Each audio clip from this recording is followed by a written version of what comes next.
ये टॉपिक की हेडिंग हमने डलवाई थी ना, गैर बैंकिंग वित्तीय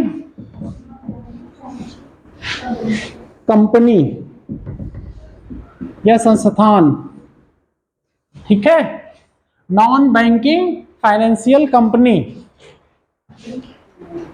क्या विकास बैंक नहीं, Muthoot finance mutual fund company है वो तो। एनबीएफसी। अब हमें डेफिनेशन लिखाने दो तो हम बताएंगे एग्जांपल। पहले डेफिनेशन सीख लो, फिर उसके फ्रेमवर्क में वो कंपनी आती है तो तुम अपने आप असेस कर लेना, ठीक है। हम लोगों ने बैंक पढ़ा था ना, बैंक अभी तक पढ़ा है ना। बैंक का क्या काम है? पैसे को बैंक डिमांड डिपॉजिट एक्सेप्ट करना है, टाइम डिपॉजिट एक्सेप्ट करता है, सेविंग अकाउंट, करेंट अकाउंट उसके पास होता है, ये सब होता है ना। पेमेंट सेटलमेंट का काम करता है ना। अब उसी के आगे अगर हम बढ़ते हैं कि आती है नॉन बैंकिंग गैर वित्तीय संस्थाएं, गैर बैंकिंग वित्तीय कंपनी। गैर बैंकिंग है, इससे क्या मतलब स्पष्ट हो रहा है? इस टॉपिक से क्या मतलब निकल रहा है? मतलब ये बैंकिंग के डेफिनेशन में तो आएगा नहीं। गैर बैंकिंग ये डिमांड डिपॉजिट एक्सेप्ट नहीं करेगा, ठीक है। जो इमीडिएट है, टाइम डिपॉजिट एक्सेप्ट करता है लेकिन डिमांड डिपॉजिट एक्सेप्ट नहीं करता है। एक पॉइंट ये हो गया। दूसरा, ये पेमेंट सेटलमेंट के फॉर्म में भी नहीं यूज किया जा सकता।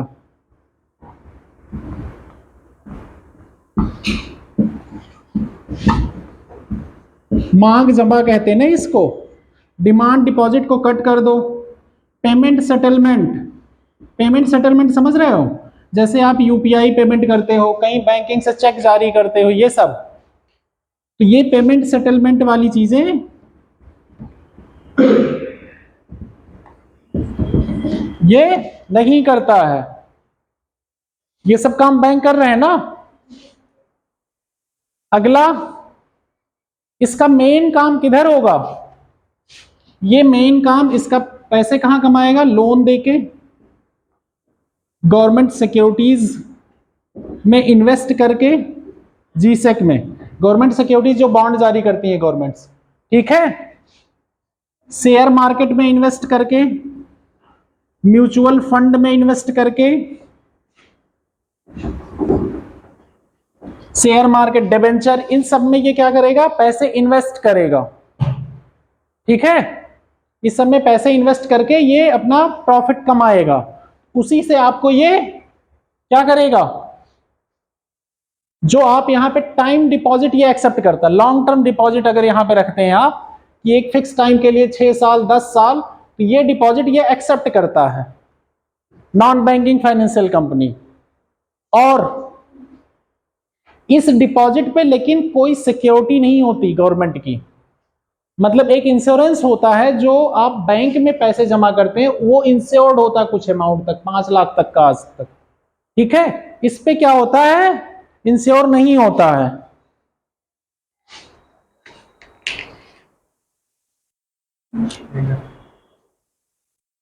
खड़े हो जाओ, बताओ क्या क्या बताया मैंने।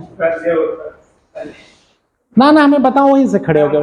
नहीं नहीं बोर्ड पे नहीं, वहीं नहीं मत समझाओ, वहीं समझाओ तुम। सर सबसे पहले तो ये होता है HDFC home loan, Bajaj finance, तो ये सब क्या है? नॉन गैर बैंकिंग है। एचडीएफसी बैंक है। लोन का एक ब्रांच, अलग ब्रांच है। डेफिनेशन बताओ। ये जो पैसा ना जमा करे, ना अकाउंट खोले, ना यूपीआई खोले, अकाउंट नहीं खुलते हैं इसमें, एक पॉइंट लिख लो, ठीक है। और ये यूपीआई से ऑनलाइन ट्रांजैक्शन करते हैं बैंकों में, ये बताया ना पेमेंट सेटलमेंट नहीं करता। दूसरी इसमें कोई जनता का खाता नहीं खुल सकता, भारतीय जनता का। सिर्फ आप लोन ले सकते हैं इससे, लॉन्ग टर्म डिपॉजिट जमा कर सकते हैं। डिपॉजिट है, अपने एफडी खोल सकते हैं आप। यस, बैठो। और सब लिख क्यों नहीं रहे हो जो पढ़ाया जा रहा है फिर? हम समझाते सर। नहीं नहीं, समझाओ ना, तुम बैठो।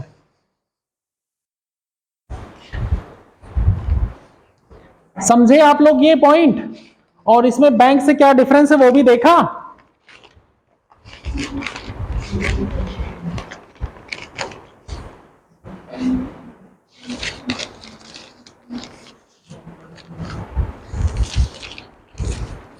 और ये कंपनियां जो हैं बैंकिंग रेगुलेशन एक्ट 1949 से गवर्न नहीं होती हैं। ये कंपनीज एक्ट 1956 के तहत रजिस्टर होती हैं। ठीक है, कंपनीज एक्ट 1956 के तहत रजिस्टर होती हैं। कंपनीज एक्ट, और अब कंपनीज एक्ट 2013 हो गया है, इसमें अमेंडमेंट हुआ था।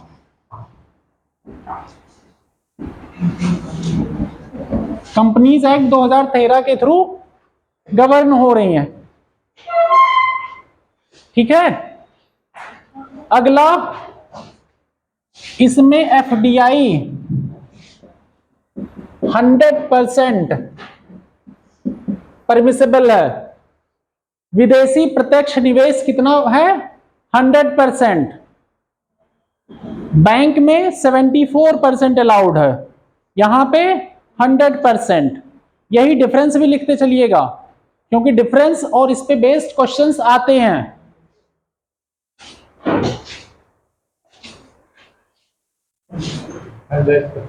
अगला, कोई भी कंपनी जो जिसका प्राइमरी बिजनेस एग्रीकल्चर हो, इंडस्ट्रीज हो, इंडस्ट्रियल सेक्टर में, ये सब एक्चुअली में एनबीएफसी नहीं ओपन कर सकती हैं। जिनका प्राइमरी बिजनेस एग्रीकल्चर हो या इंडस्ट्रीज हो या अदर उद्योग हो, वो क्या एनबीएफसी में शामिल नहीं हो सकती हैं। ठीक है, लगभग 500 करोड़ के ऊपर जिनका टर्नओवर होता है उनको एनबीएफसी में डाला जाता है। सर एक और बताइए, बजाज है जो आपने क्या बजाज किसमें है? बजाज बैंकिंग कंपनी है। बजाज बैंक कंपनी है, उसका अपना बिजनेस है। वो फाइनेंस कंपनी में अपना एक्सपीरियंस था, इसीलिए बजाज अलायंस आज की कंपनी, इंश्योरेंस सेक्टर से उसने फाइनेंस खोला। अब तुम बजाज स्कूटर से मत ऐड करना। वो बजाज एलआईसी अलायंस चल रहा था पहले से, फाइनेंशियल कंपनी चल रही थी, उसका एक्सपीरियंस था। कुछ एक्सपीरियंस चाहिए होता आपको फाइनेंस में। अब इसका रेगुलेशन एक्चुअली में आरबीआई के तहत भी होता है। इसका रेगुलेशन आरबीआई करती है, जहां पे ये टाइम डिपॉजिट होता है। यहां पे रिस्क ज्यादा होता है, क्योंकि ये कहां पे इन्वेस्ट कर रही हैं? Loan, government security, share, mutual fund, इस सब में। इस सब में क्या है? रिस्क ज्यादा है ना। ये हो गई आपकी NBFC, non banking financial company. इसमें एक्चुअली में आपको ये भी पता होगा, सीआरआर, एसएलआर ये सब लागू नहीं होता। सीआरआर, एसएलआर ये सब लागू नहीं होता। देखें कॉल आ रही है, दिखाओ कहाँ आ रही है, दिखाओ दिखाओ दिखाओ, हमें पता है। बैठो, तुम्हारा दिमाग इधर उधर बहुत दौड़ता है। फोन स्विच ऑफ करो, हमारे भी कॉल आ रही है, हम भी नहीं उठा रहे हैं।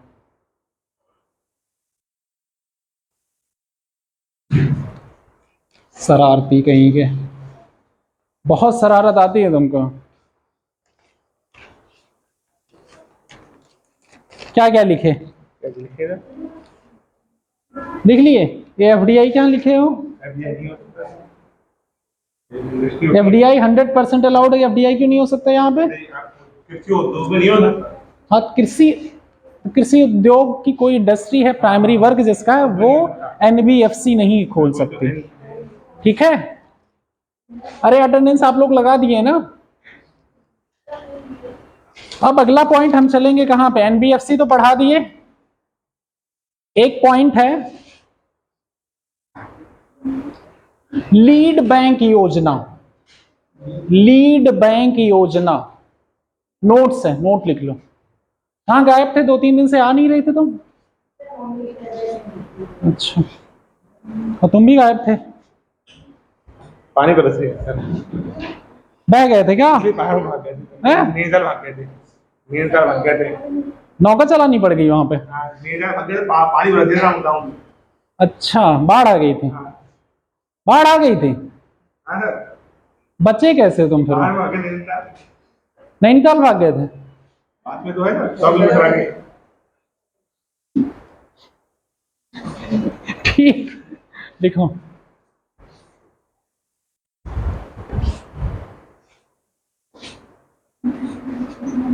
लीड बैंक एक्चुअली में सिंपल सा ये समझो, लीड बैंक योजना में ये थी, जैसे वजाहत साहब है, वजाहत की बहुत सारी ब्रांचेज हैं, ठीक है। मान लिया पीलीभीत डिस्ट्रिक्ट में इनके पास ब्रांचेज ऐसी ऐसी हैं कि गांव एरिया भी कवर कर रही है, ज्यादातर एरिया कवर कर रही इनकी बैंक, और सैफ का बैंक उतना एरिया कवर नहीं करता।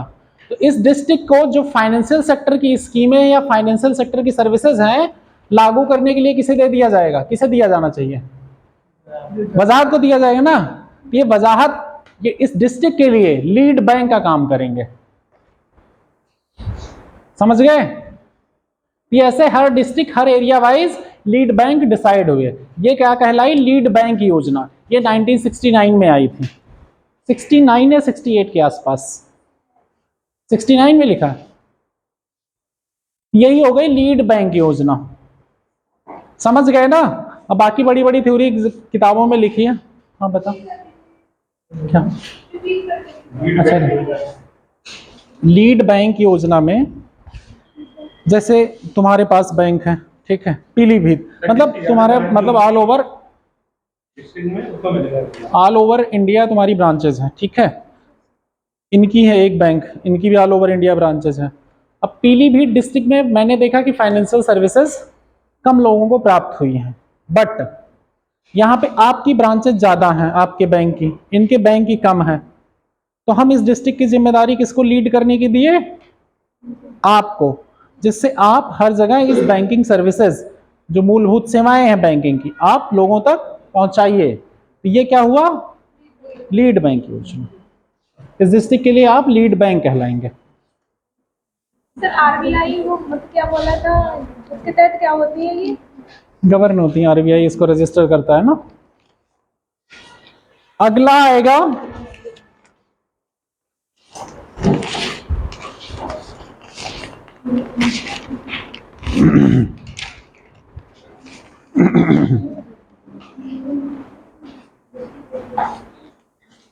अब टॉपिक लिखो NPA. NPA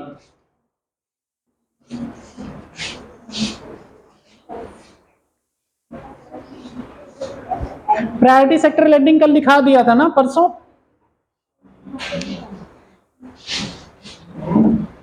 priority sector lending क्या होता लिखा दिया था ना।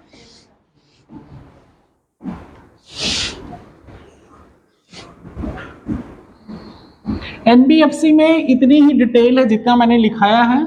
ये सारे पॉइंट कंपैरिजन जो मैंने लिखा है वो कंपैरिजन भी आप लिख लीजिएगा, जो बोला है मैंने कि बैंक में ये होता है एनबीएफसी में ये नहीं होता, क्योंकि इसके बीच में ऑब्जेक्टिव क्वेश्चंस बहुत आते हैं ना। तो उसमें बैंकिंग और आपको NBFC non banking financial company में अंतर पता होने चाहिए।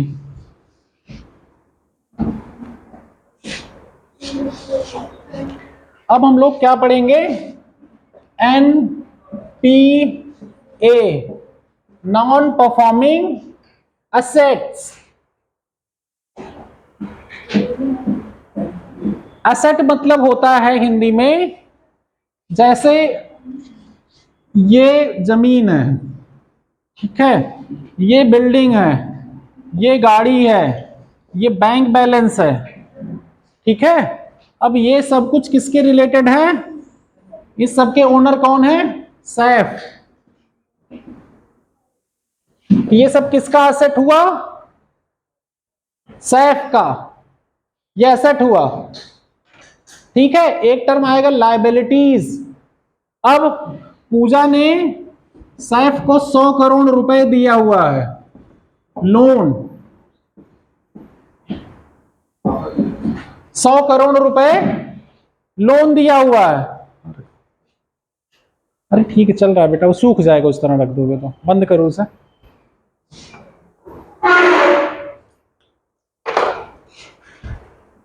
सौ करोड़ रुपए लोन दिया हुआ है पूजा ने, किसको? सैफ को। ये इनका बैंक है। अब ये 100 करोड़ रुपए क्या होगा इनके ऊपर? लायबिलिटीज होगा, इनको इसे रिटर्न भी करना है, समझे? इसी तरह इनके पास कोई बैंक भी चल रहा है। अब इस बैंक में खाते खोल के और पूरी क्लास ने पैसे जमा कर रखे हैं। अब जब पैसे जमा कर रखे हो यहां पे, तो ये पैसे इनको रिटर्न भी करने होंगे ना। ये भी क्या है? एक तरह की लायबिलिटीज है ना, यही कहलाएगा लायबिलिटीज। लेकिन इनके जो अपने कोर एसेट होंगे वो क्या होंगे? जो इनकी कोर सामान और इनके जगह, इनके पैसे होंगे, वो इनकी एसेट्स होंगी। समझ गए ना? अब यही इसमें एग्जाम्पल के तौर पे आएंगे आगे। एसेट और लायबिलिटीज क्लियर? एसेट्स की हिंदी में क्या कहते हैं शिवांशी?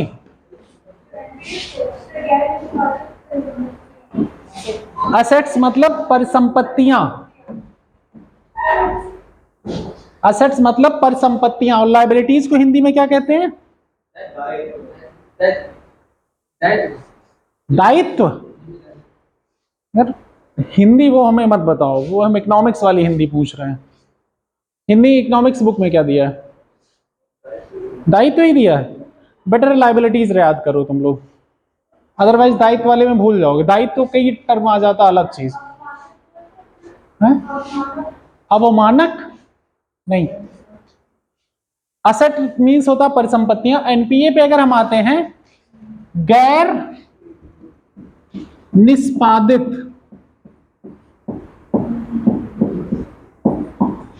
परिसंपत्तियां। इसको सिंपल सी मीनिंग समझ लो पहले। क्या कर रहे हो बच्चा ये तुम? मतलब बहुत शरारती इंसान हो ना। पकड़ो।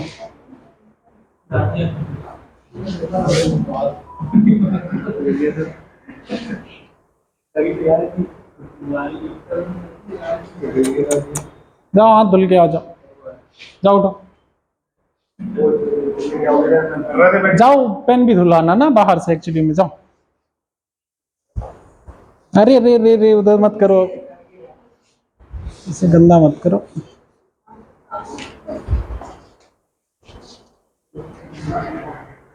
इसे कहते हैं शरारती बच्चा। कोई ना कोई बहाना ढूंढ के बाहर जाना है। ठीक है, क्या पूछ रहा था? कोई कुछ पूछा था? नहीं ना। एनपीए, एनपीए ऐसा होगा, तन्नू मैडम के पास एक बैंक है अपना, और ये बिजनेस पैसा कमाने के चक्कर में खूब लोन बांट रखी है। बैंक कैसे पैसे कमाता है? लोन बांट के ना। लोगों से पैसे लेता है, आरबीआई से उधार लेता है, फिर पैसे लोन देता है, और उससे जो इंटरेस्ट रहता है उससे पैसे कमाता है।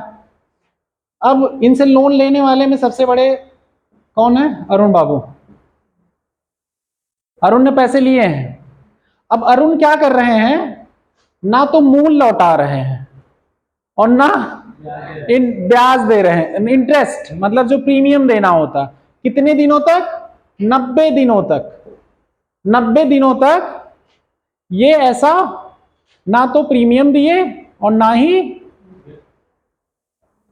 ब्याज लौटाए, मतलब मूलधन में से कुछ पैसे दिए। तो वो अमाउंट क्या हो गया जो अरुण के पास पड़ा था? एनपीए। समझे? समझ गए ना? 90 दिन तक जिसका मूल या जिसका जो प्रीमियम था, इंटरेस्ट रेट था, उसके रिलेटेड कुछ भी चीजें बैंक में जमा नहीं की गई जो लोन लिया गया था। तो वो जो लोन लिया गया अमाउंट है वो क्या बन जाएगा, एनपीए, गैर निष्पादित परिसंपत्तियां या नॉन परफॉर्मिंग एसेट्स। उसमें डेज कितना है, 90 डेज इंपॉर्टेंट है, ये याद रखना। और कुछ पैसा दिया गया क्या, नहीं ना। तो अरुण के पास जो बैंक का पैसा पड़ा था वो क्या हो गया, नॉन परफॉर्मिंग एसेट्स। अब तन्नू इस चीज को कहां इन्फॉर्म करेंगी, इनका बैंक चल रहा है भाई, कहां इन्फॉर्म करेंगे तन्नू, आरबीआई को बताओगी ना, अपनी बैलेंस शीट मेंटेन करोगे, चीजें ये ऐसा हो रहा हमारे साथ। अब आगे भी टर्म आते हैं, अगला आएगा सब स्टैंडर्ड एसेट्स। इसी में सब स्टैंडर्ड एसेट्स,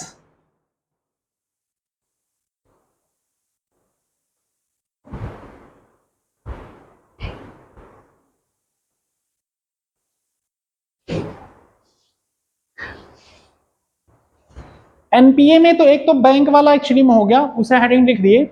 लेकिन अगर यही एग्रीकल्चर के लिए हो जाए तो क्या होगा, जो शॉर्ट टर्म की फसलें होती हैं उसमें कहा जाता 2 फसल की सीजन। अगर पैसे नहीं लौटाए किसान ने जो लिए थे किसानी खेती के लिए, तो वो क्या बन जाएगा, एनपीए। अगर लॉन्ग टर्म की फसल है तो 1 साल तक अगर पैसे नहीं लौटाए तो वो एनपीए बन जाएगा, एक फसल के लिए। लॉन्ग टर्म वाली जो फसल है वो एक फसल, और जो शॉर्ट टर्म वाली फसलें होती हैं जैसे गेहूं हो गया, गेहूं धान की 2 फसलें होंगी, एक फसल हो गई, मतलब एक गेहूं की हो गई, एक धान की। अब ये 2 फसल जो हो गई ये शॉर्ट टर्म की फसलें हैं, इनका बीच में जो लोन लिया गया था ये दो फसलों का साइकिल कंप्लीट होगा तब वो एनपीए बनेगा, समझे। और एक गन्ने का अगर होता तो एक फसल के लिए माना जाता, तब एनपीए बनेगा, एग्रीकल्चर लोन। ये एक्चुअली में ये सब फिक्स क्राइटेरिया है, इसमें सिर्फ समझने वाली बात ये है कि लाइन कह क्या रही है, बाकी डेफिनेशन आपको रटना है। समझना ये है कि कह क्या रहा है, मतलब क्या है इसका, उसके बाद रट लेना। समझ गए, क्लियर, किसी को कोई डाउट नहीं ना। अब लिख लो आगे वर्गीकरण कैसे कैसे हो रहा है इसी नॉन परफॉर्मिंग एसेट्स के। पहला हो रहा है सब स्टैंडर्ड एसेट्स, हिंदी में भी उसे सब स्टैंडर्ड ही लिखा है यार, सब स्टैंडर्ड एसेट्स क्या कहते हैं बताओ, अवमानक पर संपत्तियां कहते हैं, ठीक है लिख लो। हमारे सामने तो हिंदी में भी वही लिखा है, हिंदी खोलने के लिए मैंने देखा तो वही लिखा है।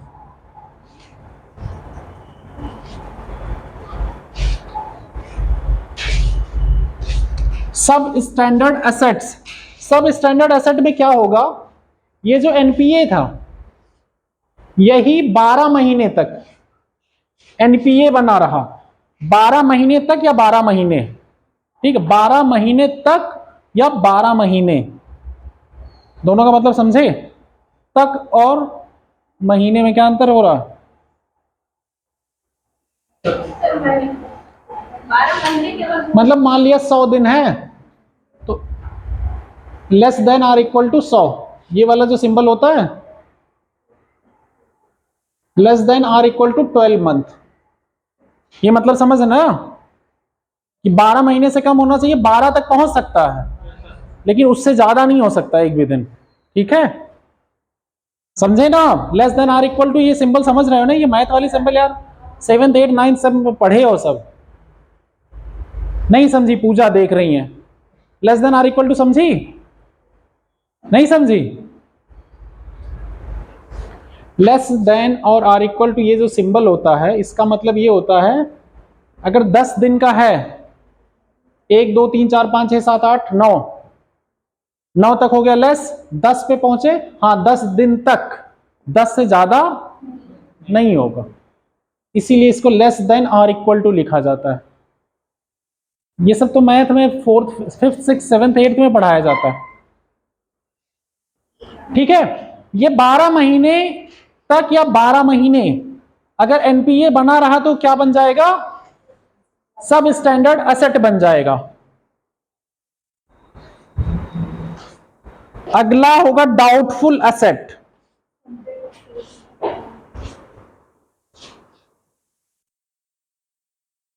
अब 12 महीने तक अगर सब स्टैंडर्ड एसेट बनी रही तो क्या बन जाएगी वो? क्या सर? 12 महीने वही रही था, ऐसा है गन्ना गेहूं डाउटफुल एसेट बन जाएगी वो। ठीक है, 12 महीने तक अगर सब स्टैंडर्ड बनी रही तो डाउटफुल। ये तो लघु वाले में होती है, लघु वाले मतलब? जैसे दो फसलों के लिए, जैसे लघु लघु ऋण के लिए बोला जाता है कि दो फसलों के लिए हो जाएगा, इसलिए उसके बाद उसको बोला जाएगा। और दीर्घ ऋण के लिए एक साल एक फसल, मतलब पूरे साल की फसल के बाद के लिए होगा। तो हाँ, अभी मतलब क्वेश्चन क्या है तुम्हारा? जो डाउटफुल ऋण होगा वो एक तो वो सबके लिए होगा, कोई भी, चाहे डाउटफुल हो चाहे नहीं। अगर एनपीए जैसे डेफिनेशन में आ गया एनपीए के, तो पहले एनपीए से सब स्टैंडर्ड आए, सब स्टैंडर्ड से डाउटफुल आए। अब अगर उन लोन का जिनका ये पता है कि लॉस हो गया, अब ये रिकवरी नहीं हो सकती, वो क्या कहलाएंगे? लॉस असेट, या वसूली नहीं जा सकती, या वसूली नहीं जा सकती, बैंक ने डिक्लेयर कर दिया, इसे एनपीए भी नहीं डिसाइड कर सकते, मतलब परफॉर्मिंग छोड़ो, या वसूला ही नहीं जा सकता, लॉस असेट कहलाएगा।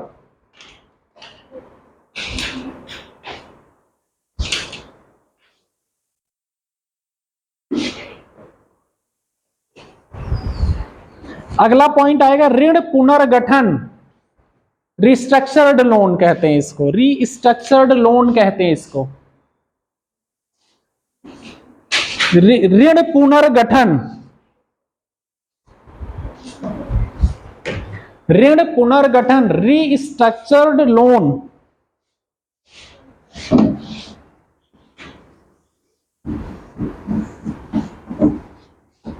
इसको थोड़ा ध्यान से समझ लेना, clear.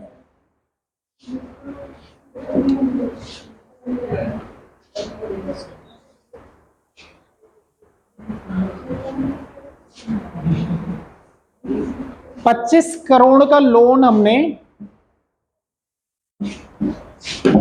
As a bank 25 crore का लोन 10 साल के लिए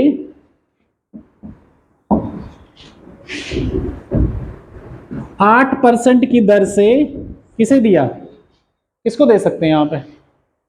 तेजपाल को। ठीक है, हम एज अ बैंक 25 करोड़ का लोन 10 साल के लिए किसको दिया है? 8% ब्याज पे। किसको? तेजपाल को। अब हमने देखा तेजपाल क्या कर रहे हैं, इनका कोई बिजनेस अपना था, इन्होंने इन्वेस्टमेंट के लिए लिया या कहीं पे किसी काम के लिए, जिस काम के लिए, वो जो है कुछ समस्याएं आने की वजह से क्या है, ये काम तो कर रहे हैं लेकिन वो उतना अच्छा परफॉर्म नहीं कर पा रहा है बिजनेस, कुछ और टाइम चाहिए इनको, और इनकी क्रेडिबिलिटी है कि ये आगे काम किए हुए हैं और ये परफॉर्म कर लेंगे। ठीक है, ये ऐसा हमें पता है। ठीक है, तो हम ये देख रहे हैं, अब ये हमारा जो अमाउंट हमने इनको दिया है एज अ बैंक, वो जा रहा है एनपीए में, वो घाटे में जा रहा है। तो हम इसको एनपीए, अपनी सीट से एनपीए के डेफिनेशन से हटाने के लिए क्या करेंगे, इस लोन को 10 साल से बढ़ा के या तो 25 साल कर देंगे या 20 साल तक के लिए कर देंगे। ठीक है, 20 साल तक के लिए ड्यूरेशन बढ़ा दिया, इसका इंटरेस्ट रेट भी या कम कर दिया, मान लिया 7% कर दिया कुछ। अब इनके लिए कुछ कम हो गया ना रिटर्न करना, अब ये कुछ पैसे हमें दे सकेंगे ना, और ये हमारे एनपीए सीट से भी घट जाएगा। तो ये क्या हो गया, रिस्ट्रक्चरिंग हो गई पूरे लोन सिस्टम की। नहीं समझे? हाँ, समझ नहीं आया? किसको किसको समझ नहीं आया ये बताओ, और किसको समझ आया? नहीं समझ आया? तुमको आ गया? नहीं आया ना, तो तुम ही खड़े हो जाओ फिर, आप भी खड़े हो जाओ। मान लिया उन्होंने 10 करोड़ रुपए आपको लोन दिया, ठीक है, आपकी इतनी क्रेडिबिलिटी है उनके पास, 10 करोड़ का लोन दिया, कितने साल के लिए? 5 साल के लिए। ठीक है, 5 साल पे 10% की दर से आपको लोन दिया गया। अब आपको कुछ प्रीमियम फिक्स किया ना आपने, कुछ तो प्रीमियम फिक्स किया होगा और इनको वो टाइम पे टाइम बाउंड मैनर से आपको देना होगा। अगर उस टाइम बाउंड मैनर से ये पैसे इनको नहीं दे पा रही हैं तो वो किस में चला जाएगा, एनपीए में, तो इनकी बैलेंस शीट खराब हो जाएगी ना। तो ये अपना बैलेंस शीट सही करने के लिए क्या करेंगे, इनकी क्रेडिबिलिटी को देखते हुए कि ये काम भी कर रही हैं और ये आगे फ्यूचर में भी काम की हुई है कई जगहों पे, पास्ट में भी, आगे इनका बिजनेस अभी कुछ जेन्युइन हर्डल्स की वजह से वर्क नहीं कर पा रहा है या कुछ प्रॉब्लम्स आ गई, अनफोर्सीन कंडीशन, तो इसकी वजह से अगर इन्हें टाइम दे दिया जाए तो एक तो इनके लिए आसान हो जाएगा, दूसरा इनकी एनपीए लिस्ट से कॉस्ट प्रीमियम कम हो जाएगा, उसका टाइम बढ़ जाएगा तो प्रीमियम कम हो जाएगा ना, तो वो प्रीमियम ये पे कर लेंगी इनको। आपकी एनपीए लिस्ट से क्या हो गया, वो असेट गायब हो जाएगा, वो परफॉर्मिंग असेट में आ जाएगा ना, तो बैंक की बैलेंस शीट भी अच्छी दिखने लगेगी, इनको फायदा हो गया, इनको टाइम मिल गया। तो ये क्या हो गया, रीस्ट्रक्चरिंग लोन। रीस्ट्रक्चर मतलब पूरी तरह से उसका हिंदी भी तो लिखा है, क्या लिखा है हिंदी, पुनर्गठन, पुनर्गठित कर दिया ना लोन को। क्लियर अब, या अभी भी नहीं समझ आया, समझे, बैठ जाओ। बाकी डेफिनेशन नोट्स और किताबों में लिखी है, हमारा काम है उसको एक्सप्लेन कर देना ना। अब अपने शब्दों में लिख लो सब लोग।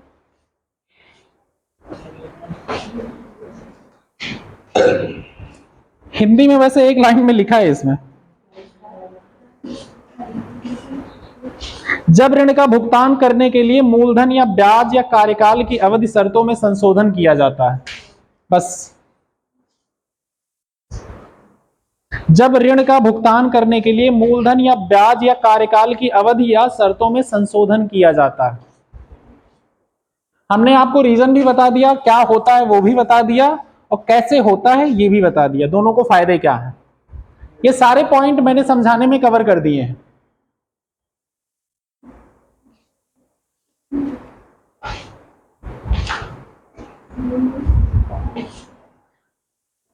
ये तो हो गया एनपीए और एनपीए रिलेटेड जो क्लासिफिकेशंस थे, ठीक है। अब हम आगे चलेंगे, एनपीए समाधान के लिए क्या क्या स्कीमें, क्या क्या योजनाएं लाई गई हैं, ठीक है। उसके बाद फिर बैंकिंग रिफॉर्म देखेंगे।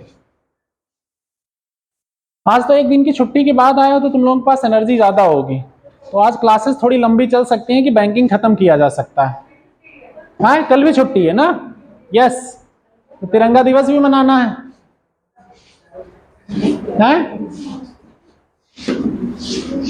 किसी दिन एक्स्ट्रा क्लास भी ले लें क्या, खत्म कराने की, क्वेश्चन कराने के लिए।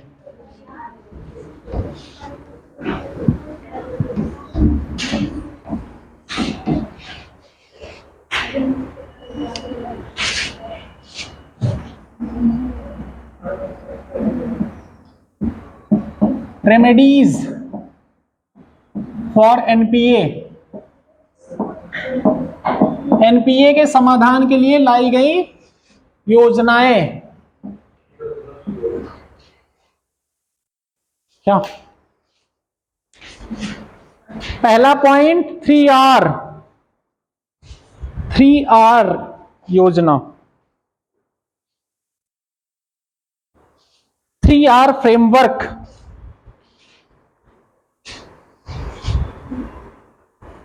3R, पहले R का मतलब होगा रेक्टिफिकेशन, परिहार हिंदी में कहते हैं, रेक्टिफिकेशन हिंदी में परिहार कहते हैं उसको। इसमें होता आचरण गुणवत्ता समीक्षा, आचरण गुणवत्ता समीक्षा। इसमें वही तो हुआ, जैसे अरुण ने लोन दिया था, अरुण ने इनके आचरण को पहले समीक्षा किया ना दीपमाला के, कि हाँ ये लोन दे सकती है, इन्होंने पहले काम किया हुआ, ये चीजें कर सकती है ना। ये हो गया दूसरा। दूसरे आर का मतलब है रीस्ट्रक्चरिंग, पुनर्गठन।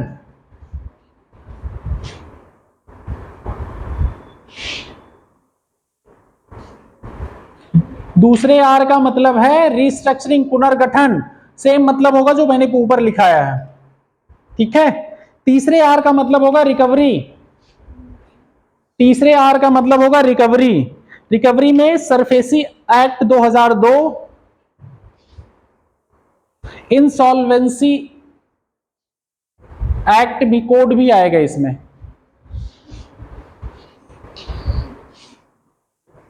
दिवाला और दिवालियापन संहिता 2016 भी शामिल होगा इसमें। इन दोनों एक्ट को यूज करके रिकवरी की जाएगी। रिकवरी, दिवाला और दिवालियापन कोड 2016, एक तो सरफेसी एक्ट 2002, ठीक है। अभी ये सरफेसी एक्ट भी बताएंगे और वो भी बताएंगे, इंसॉल्वेंसी एंड बैंक्रप्सी कोड 2002। अगला देखो 3R फ्रेमवर्क S4A, अगली जो रेमेडीज है S4A। रेक्टिफिकेशन मैंने बोला, रिस्ट्रक्चरिंग बोला, रिकवरी बोला।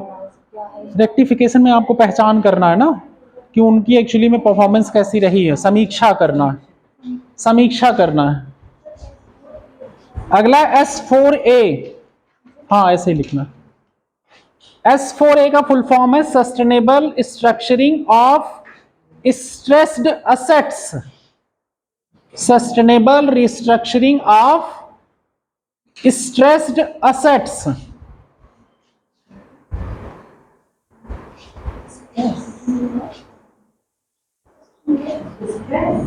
स्ट्रेस्ड, स्ट्रेस स्ट्रेस स्ट्रेस नहीं कहते, बहुत स्ट्रेस है आज, वही स्ट्रेस्ड।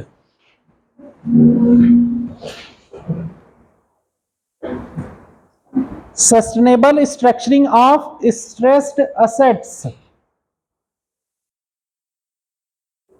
इसमें सिंपल सी बात है, इसमें और कुछ नहीं मतलब है। जो आप अभी रिस्ट्रक्चरिंग पढ़े हैं ना, रिस्ट्रक्चरिंग आपने पढ़ा, रिस्ट्रक्चरिंग में क्या कर रहे थे?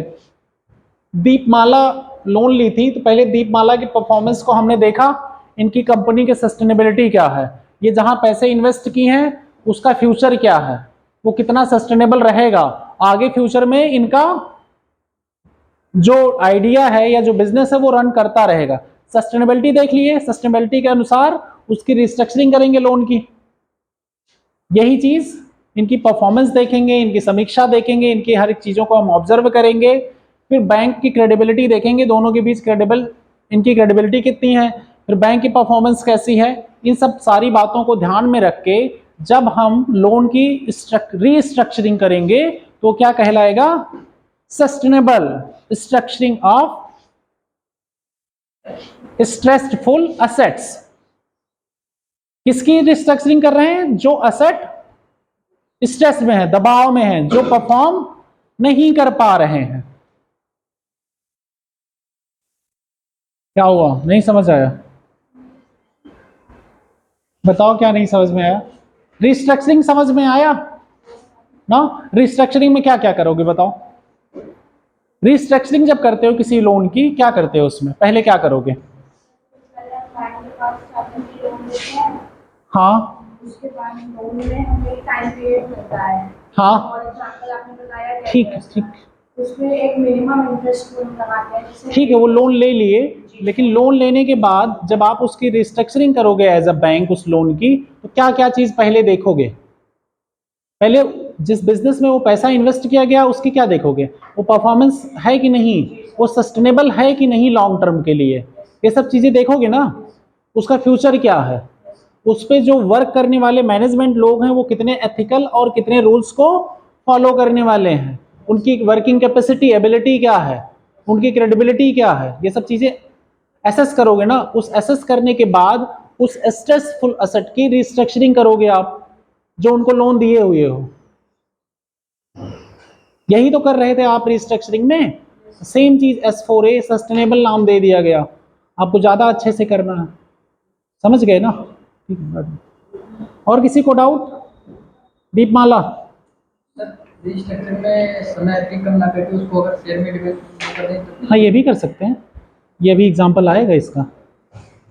सिक्योरिटी में चेंज कर देते हैं, ARC में अभी बताइए ना, असिस्ट रिकंस्ट्रक्शन कंपनियां जब बनती हैं, या सरफेसी में भी बना है, और इंसॉल्वेंसी बैंक्रप्सी कोड में भी ये ऑप्शंस दिए गए हैं। सिक्योरिटीज में कई ऑप्शंस होते हैं। एक एक स्टेप चलते हैं ना आगे। अब सारे पॉइंट एक ही जगह डाल देंगे तो वैसे भी कंफ्यूजन हो जाएगा। S4A मतलब समझ गए ना? कोई है? अच्छा, लिखे नहीं? लिखो फिर।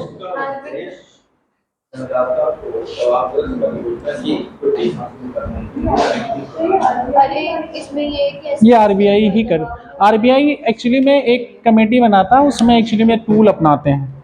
लिखो, या बड़े पैमाने पर तनावग्रस्त खातों से के निपटान के लिए, या बड़े पैमाने पर तनावग्रस्त खातों के निपटान के लिए एक वैकल्पिक उपाय है, या वित्तीय पुनर्गठन के लिए एक उपकरण है। खातों के निपटान के लिए एक वैकल्पिक उपाय है। एक्चुअली मैं डेफिनेशन में इसलिए स्किप मारता हूं लिखवाने से, क्योंकि ये सब बुक्स में भी लिखी है, जो बुक्स बताई गई हैं। चीजें ट्री डायग्राम फॉर्म में लिख लो, वो नोट्स के फॉर्म में हो जाएंगे आसानी से।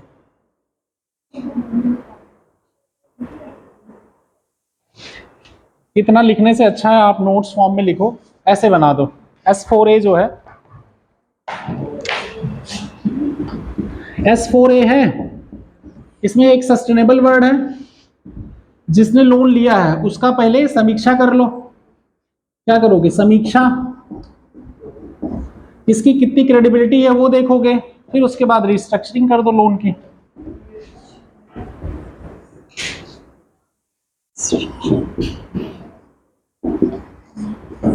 ठीक है, एक टर्म इसमें क्या आएगा? सस्टेनेबल समीक्षा आ जाएगा, एक टर्म यूज कर दो बस। सस्टेनेबल समीक्षा किए कि भाई उसका क्या है, उसके बाद उसे क्या करोगे? रिस्ट्रक्चर कर दोगे। तो इस रूल में क्या हो गया? S4A शामिल हो गए ना, खत्म। यही होगी डेफिनेशन इसकी। अब उसको लाइन टू लाइन ऐसे लिखोगे ना तो फिर लगेगा पता नहीं क्या लिख रहे हो। कहाँ जाना? कहीं नहीं जाना, अभी बैठो क्लास में, हम देख रहे हैं तुम्हारे। बैठे रहो चुपचाप। कहाँ जाना? फोन मिलाओ, किसके पास जाना है? फोन लगे, तुम घर पे मिलाओ फोन। नहीं नहीं, अपने पापा को मिलाओ फोन। बेटी खराब है, है? बेटी खराब है। मोबाइल होगा? भैया पापा किसी के पास होगा? बेटी है। हम भी घर वहाँ ऑफिस से निकलवाएंगे नंबर तुम्हारा, वो घर का तुम्हारे मेरा नंबर ये है। घर का नंबर निकलवाएंगे। एड्रेस तो दिया होगा? एड्रेस दिया है ना? दिया तो है। तब चुपचाप बैठो, पढ़ो। बहानेबाजी करना छोड़ दो, तुम पढ़ो चुपचाप। कौन सी ऐसी जिम्मेदारी है तुम्हारे ऊपर जो इतना जाना पड़ रहा है? कौन सा बिजनेस चला रहे हो? पढ़ाई के अलावा कौन सा बिजनेस चल रहा है तुम्हारा? है कि करोड़ों का घाटा हो रहा है, जाना पड़ रहा है? इंपॉर्टेंट क्या है अभी तुम्हारे लिए? पढ़ाई। तो फिर सारे काम छोड़ के तुमको यहां होना चाहिए ना।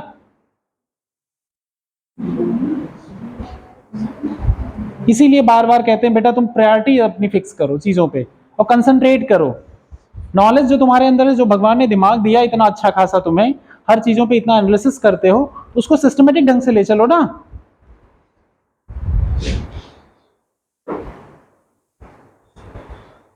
बात बुरा मानने की नहीं है, ये तुम्हारे लिए बेनिफिट है। डिसिप्लिन से बैठो कहीं पे। अगला टर्म बैड बैंक।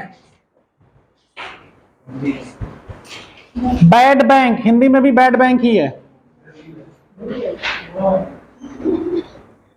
मत बोलो वरना कुछ लोग लिख लेंगे। बैड बैंक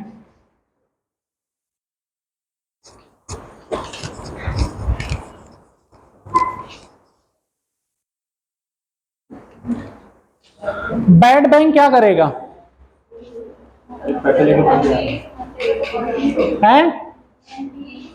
हाँ, एनपीए की समस्या का समाधान करेगा। अब एनपीए की समस्या का समाधान कैसे करेगा?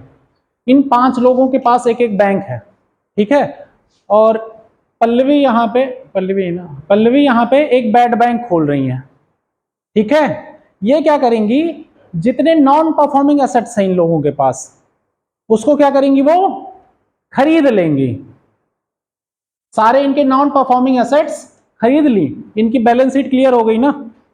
इन बैंकों की जो प्रॉब्लम्स थी नॉन परफॉर्मिंग एसेट्स वाली, वो इन 5 लोगों के क्लियर हो गई ना। अब वो सारे बैड एसेट कहां चले गए? पल्लवी के पास। पल्लवी का बैड बैंक है ना। अब ये परफॉर्म करेंगी उस बैंक को, कैसे चीजें सिक्योरिटी में कन्वर्ट करना है, या एसेट रिकंस्ट्रक्शन कंपनी बनानी है, या बैंक कैसे रिकवर करना, अब ये सारा काम इनका होगा। अब उसमें वो प्रॉफिट भी कमाएंगी इन लोगों से, कि हम इतना होगा, इतना इनका जो इन लोगों से निगोशिएशन हुआ रहेगा इस पे। तो ये जो बैंक होगा बनेगा सारे एनपीए को जो टेक ओवर करेगा, वो कौन सा बैंक होगा?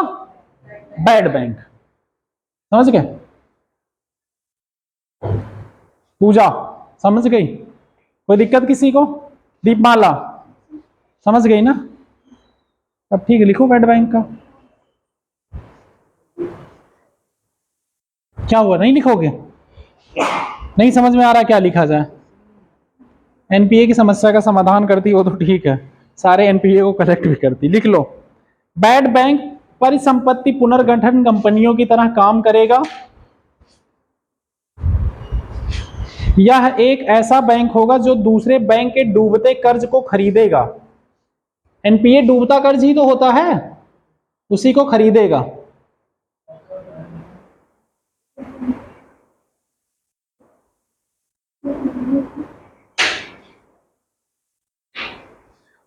कर्ज में फंसी राशियों का कैसे निकालना है और कैसे उससे फायदा कमाना है, सब काम कौन करेगा? किसका बैंक करेगा? बैड बैंक करेगा।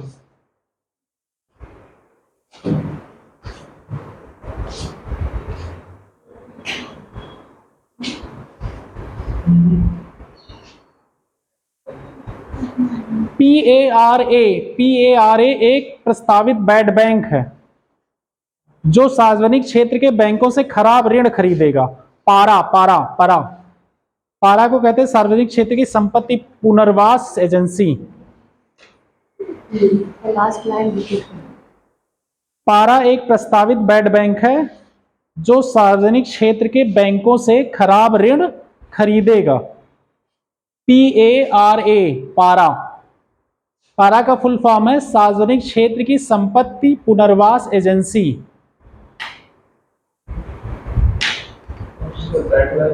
Public sector asset reconstruction agency. पारा हर राज्य में नहीं, सेंट्रल गवर्नमेंट बनाएगी। बैंकिंग सेक्टर सेंट्रल गवर्नमेंट में आती है ना यार, राज्य से क्या मतलब? अब कहीं भी बना सकती है, उसकी मर्जी है आरबीआई की।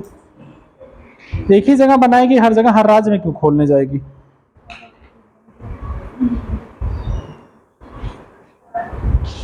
अगला टर्म आएगा PCA, prompt corrective action.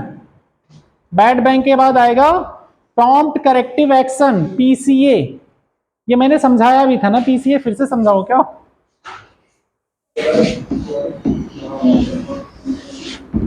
PCA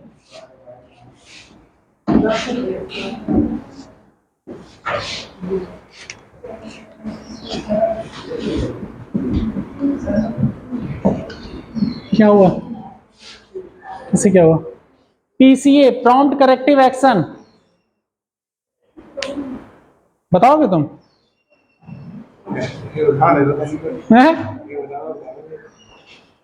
PCA लिखो, प्रॉम्प्ट करेक्टिव एक्शन। अब देखो, जैसे बैंकों का एनपीए बढ़ने लगे या कुछ मैनेजमेंट के रिलेटेड प्रॉब्लम आ रही है, तो यहां पे आरबीआई को स्टेप इन करना पड़ेगा। ठीक है, आरबीआई क्या करेगा? बैंकिंग ऑपरेशन पे कई बार बैन लगा देगा या रोक देगा, या कई बार की कह देगा लोन बहुत तेजी से मत बांटो, रुक जाओ अभी, या कुछ और चीजों पे ध्यान देने की जरूरत होगी जो बैंकिंग सेक्टर्स की और भी रूल्स एंड रेगुलेशन जो आरबीआई के लागू किए गए हैं उसका फॉलो कर रहे हैं कि नहीं, या डिमांड डिपॉजिट या कहीं करप्शन की वजह से प्रॉब्लम्स आ रही हैं। तो बैंकिंग जो सर्विसेज थी उस पे कई बार इसको स्लो डाउन कर दिया जाएगा। जो बैंक सर्विसेज दे रहा था उसको क्या किया जाएगा? Slow down. किसके द्वारा? आरबीआई के द्वारा। जब यहां पे कुछ बैंकिंग रिलेटेड प्रॉब्लम आई कि इसके सारे एसेट, काफी ज्यादा एसेट क्या हो जा रहे हैं? एनपीए होते जा रहे हैं, बैंक क्या है? मेनली लोन है। लोन वही उसके एसेट्स होते हैं।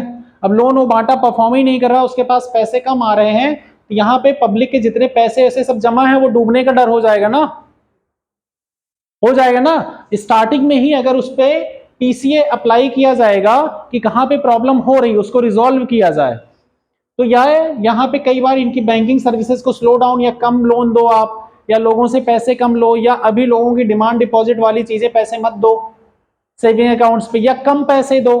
कई बार लगता है ना, एक बार महाराष्ट्र बैंक में, एक पंजाब बैंक में ऐसे लगे थे ना, कुछ लोकल बैंकों में कभी कभार लगते हैं ना कि लाइन लग जाती है और हंगामा खड़ा होने लगता है कि बैंकों से ग्राहकों के पैसे नहीं दिए जा रहे हैं, या कुछ ही अमाउंट निकाल सकते हैं, 3,000 4,000 या 10,000 लाख रुपए ही अगर आपने जमा किए तो कुछ परसेंट ही निकाल सकते हैं, सारे पैसे नहीं निकाल सकते। इस तरह की चीजें क्यों बैंक को बचाने के लिए किया जाता है, क्योंकि बैंक इकोनॉमी का मेजर पार्ट होता है। यहाँ पे कई लोगों की नौकरी लगी होती है, बहुत सी कंपनियां इन पे डिपेंड होती हैं। इसके लिए पीसीए एक टर्म लाया गया। कब? ये 2002 में आया था पहली बार। अब लिखोगे, लिख लो प्रॉम्प्ट करेक्टिव एक्शन, इसको हिंदी में कहते हैं त्वरित सुधारात्मक कार्यवाही। त्वरित सुधारात्मक कार्यवाही।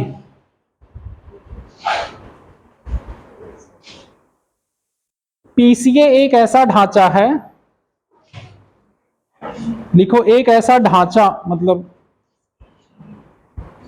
जिसके तहत कमजोर वित्तीय तंत्र वाले बैंकों को, कमजोर वित्तीय तंत्र क्या होगा? जिसका एनपीए बढ़ जाएगा। तुम काहे नहीं लिख रही हो? हैं? अच्छा लिख लिया, गुड। बैंकों को आरबीआई की निगरानी में रखा जाता है।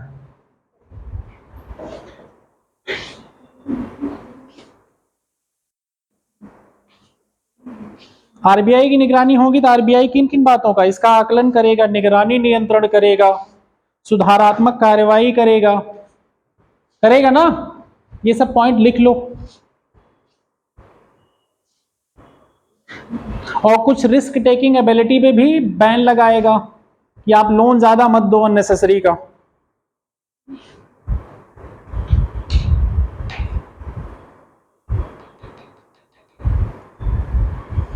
अगला पॉइंट लिखोगे असेट रिकंस्ट्रक्शन कंपनी, पीसीए लिख लिए ना। एआरसी परिसंपत्ति पुनर्निर्माण कंपनी, परिसंपत्ति पुनर्निर्माण कंपनी।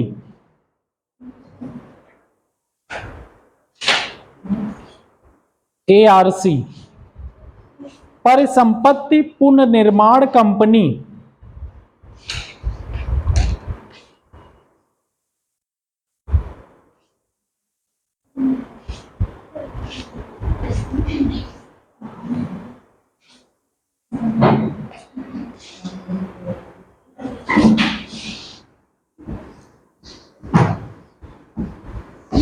ये सब एनपीए के रिफॉर्म करने के लिए चल रही हैं बातें, हैं? ये तो समझ में आ रही है ना? कहीं किसी को नहीं समझ आई हो? क्लियर है ना सब? क्या नहीं क्लियर है? क्या नहीं समझ में आई ये बताओ? हैं? पीसीए नहीं समझ में आया? क्या नहीं समझ में आया ये बताओ? उसमें फुल फॉर्म क्या है उसका? खड़े हो जाओ, अब खड़े हो जाओ तभी समझाएंगे। क्या फुल फॉर्म है इसका? अरे हमारी तरफ देख के बताओ, इतनी बार तो हम रट रहे हैं।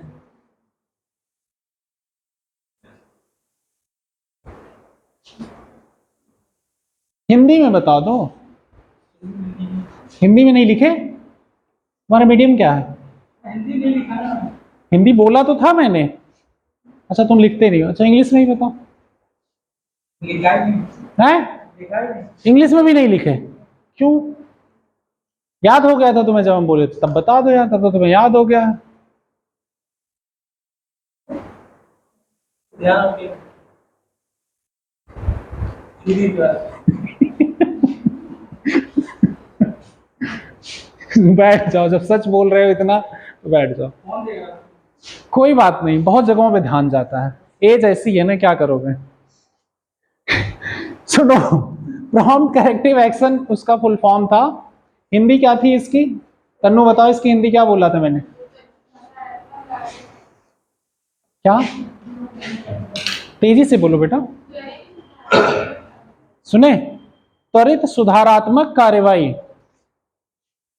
इसमें यही होता है कि कोई बैंक अगर उसके लोन वगैरह एनपीए होते जा रहे हैं, उसकी बैंकिंग सर्विसेज अफेक्ट होंगी, उससे उसकी परफॉर्मेंस डाउन हो गई, बैलेंस शीट में प्रॉब्लम, तो आरबीआई यहाँ पे इंटरवीन करेगा, कहेगा आप रिस्क कम लो, आप लोन कम बांटो, आप अपने बचत पे ध्यान दो, आप अपनी चीज़ें सिस्टमेटिक ढंग से, जो आरबीआई की गाइडलाइन उस रूल्स को कितना फॉलो कर रहे हो, इन सब पे वो क्या करेगा, इंटरवीन करके ये सब चीज़ें चेक करेगा और उसको सुधार करेगा।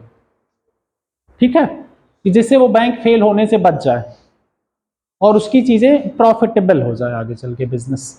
ठीक है, अगला असेट रिकंस्ट्रक्शन कंपनी, इसकी हिंदी भी बताया ना मैंने, परिसंपत्ति पुनर्निर्माण कंपनी। एआरसी एक ऐसी कंपनी होती है एक्चुअली में, सिंपल सी बात समझो, जैसे सभी बैंकों ने लोन, बैड बैंक वाला कॉन्सेप्ट सुने थे ना, बैड बैंक में तो उन्होंने कर दिया ये ना, अब बैड बैंक ही आगे चल के एआरसी में भी जाता है ना। लेकिन अभी एआरसी सुनो, ये नरसिम्हन कमेटी 1998 बनी थी, एक बैंकिंग रिफॉर्म कमेटी। कौन बनी थी? नरसिम्हम की दूसरी कमेटी बनी थी ये, है दूसरी, 1998 में उन्होंने रिकमेंड किया था एआरसी बनाने के लिए। ठीक है, उन्होंने क्या किया था, एआरसी बनाने के लिए रिकमेंड किया था कि एसेट रिकंस्ट्रक्शन कंपनी बनाइए। एसेट कौन से हुए? वो जो लोन दिए गए एनपीएज हो गए हैं सारे, जो परफॉर्मिंग नहीं कर रहे हैं। अब एक कंपनी ऐसी बनेगी जो सारे बैंकों से वो लोन खरीद लेगी और लोन के साथ जो कोलेटरल है वो भी किसका हो जाएगा? जो एआरसी बनेगी। एसेट रिकंस्ट्रक्शन कंपनी मान लिया तेजपाल ने बनाई और ये बैंकों के पास गए कि आपके पास जितने नॉन परफॉर्मिंग एसेट्स हैं वो हमें दे दो। जब वो नॉन परफॉर्मिंग एसेट्स सारे इनको देगा तो साथ में जो कोलेटरल जमा किए गए वो भी इनके पास आ जाएंगे ना।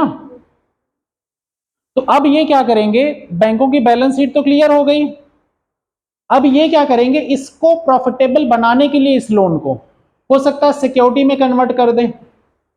सिक्योरिटी मतलब पार्ट पार्ट में, छोटे छोटे टुकड़ों में तोड़ दें और उसमें क्या करें, लोगों के शेयर फॉर्म में मार्केट में उतार दें।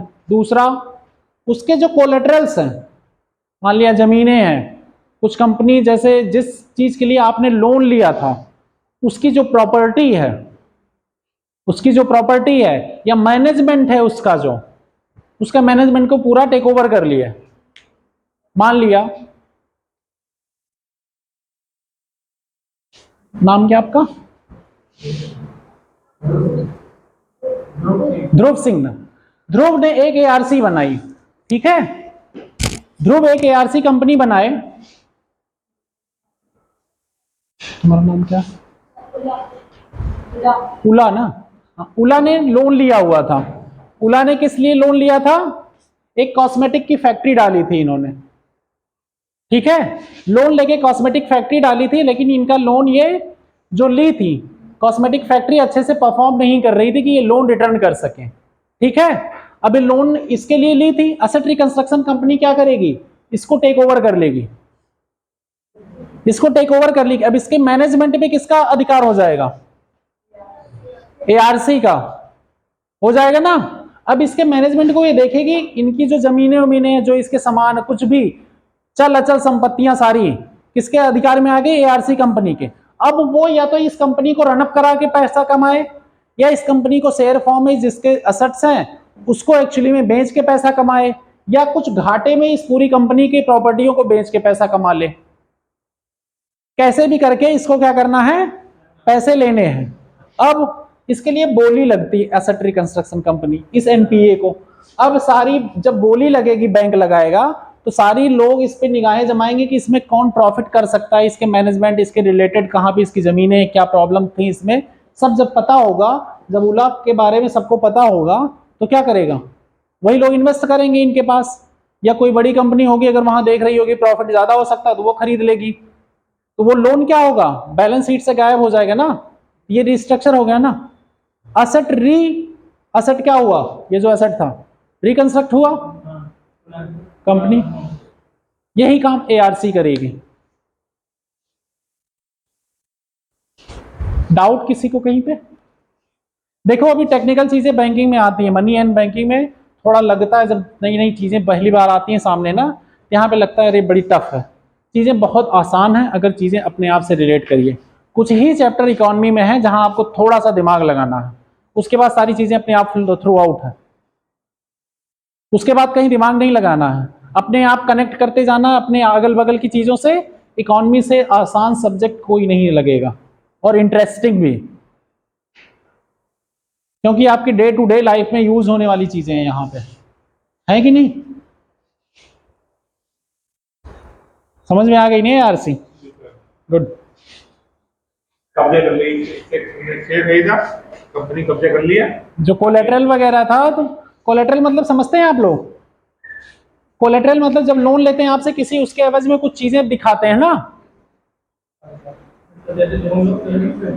जमीन के द्वारा रखा नहीं लेते, बताना पड़ता है जमीन है हमारे पास, एवज में ना, उसके एवज में लोन में, वो जो एवज है जिसके एवज में लोन मिलता है वो क्या कहलाता है? कोलेटरल, उसको कहते हैं कोलेटरल।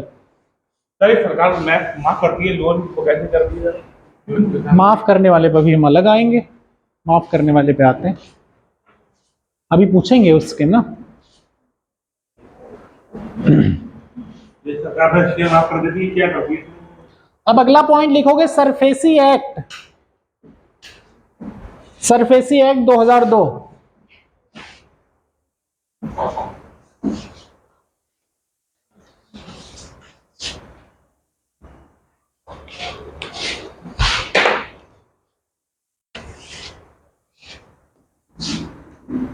ये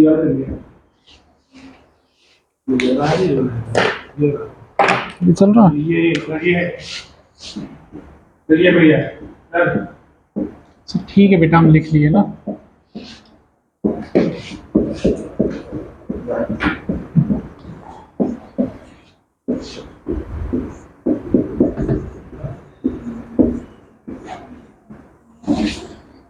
सरफेसी एक्ट, ठीक है, चला लेकर रखना।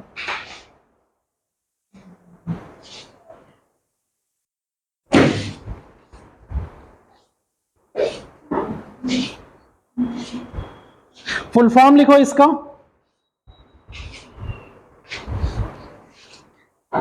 Securitisation end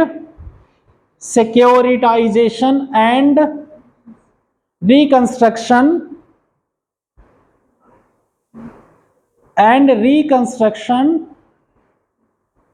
of financial assets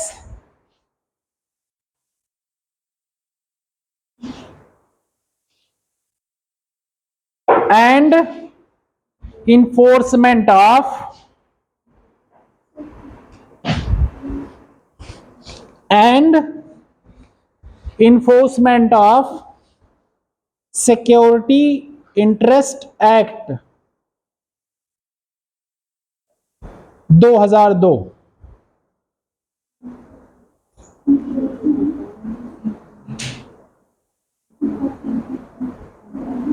ठीक, एक बार हम फिर से बोल रहे हैं, स्टार्टिंग से सुन लो। Securitisation and reconstruction of financial assets and enforcement of security interest act. ठीक है, देखो ये जो एक्ट है ये एआरसी को कानूनी मान्यता प्रदान करेगा। ठीक है, एआरसी बनाने के लिए एसेट रिकंस्ट्रक्शन कंपनी को कानूनी वैधता कौन प्रोवाइड करेगा? ये एक्ट प्रोवाइड करेगा। ठीक है,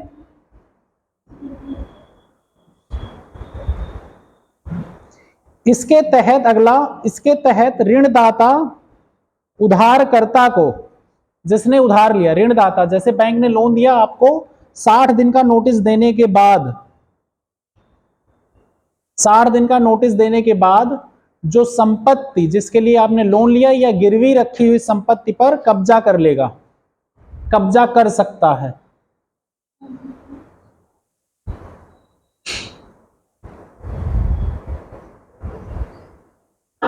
यह एक्ट लेकिन कृषि ऋण पे लागू नहीं होता है।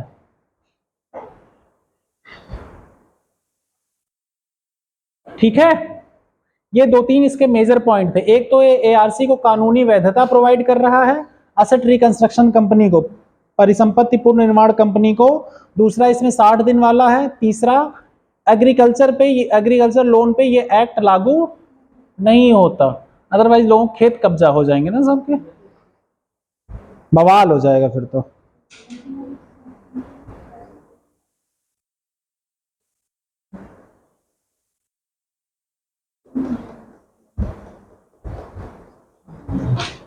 अगला है एक एक्ट डीआरटी, डेप्ट रिकवरी ट्रिब्यूनल, डीआरटी। हाँ, इसके बाद अगला पॉइंट, सरफेसी एक्ट के बाद अगला पॉइंट, अगला टॉपिक इसमें डीआरटी, डेप्ट रिकवरी ट्रिब्यूनल, ऋण वसूली न्यायाधिकरण, ऋण वसूली न्यायाधिकरण, डेप्ट रिकवरी ट्रिब्यूनल। इसके नाम से ही लग रहा है किसके लिए बना है ये। पहला पॉइंट है, ये सिविल प्रक्रिया संहिता से परे जाके काम करता है। जो सिविल कोड ऑफ कंडक्ट होता है उसके कोर्ट्स के, उसके परे जाके काम करता है, उसके बियॉन्ड।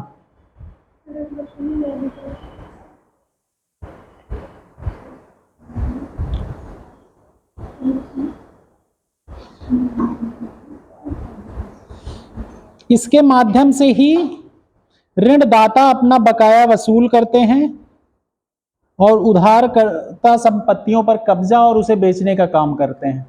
ये इस सब न्यायालय में देखा जाता है। ये सब मैटर जो देखा जाएगा ना, कि जो उधारकर्ता संपत्तियां हैं उनको बेचना है, क्या करना है, इन सबके रिलेटेड कंप्लेंट कहाँ होगी, डीआरटी में।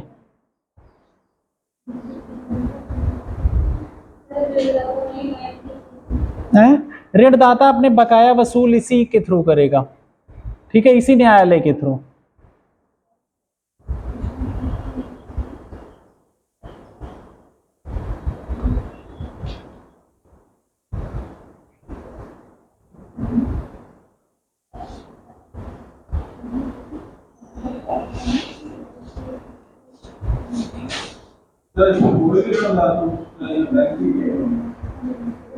जो रजिस्टर्ड ऋणदाता होंगे, एनबीएफसी भी हो सकता है, कोलेटरल पे आप ऋण देता, वो भी बैंक भी हो सकते हैं, बैंक के फॉर्म में ही, ठीक है ना।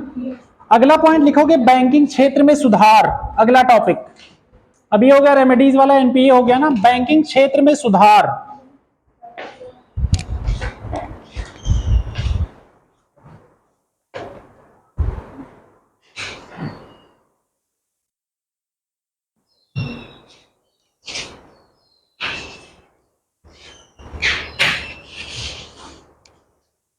बैंकिंग क्षेत्र में,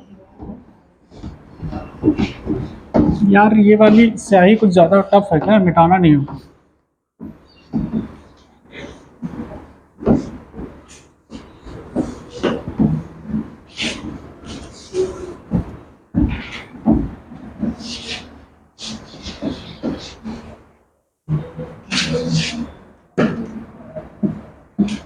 तुम रेड वाले में डाल दिए ब्लैक इंक, रे दादा,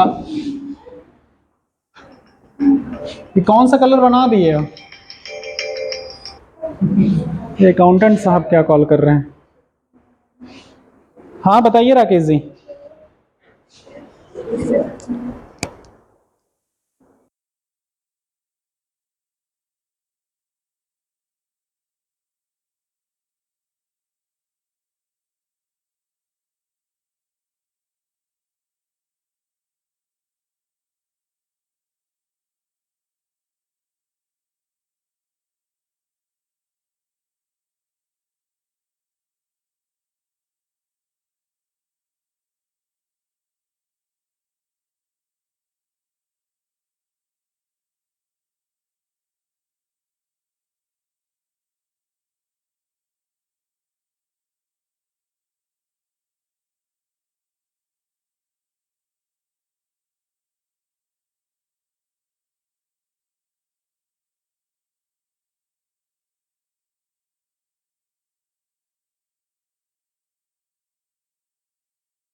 हाँ, रिफॉर्म इन बैंकिंग सेक्टर।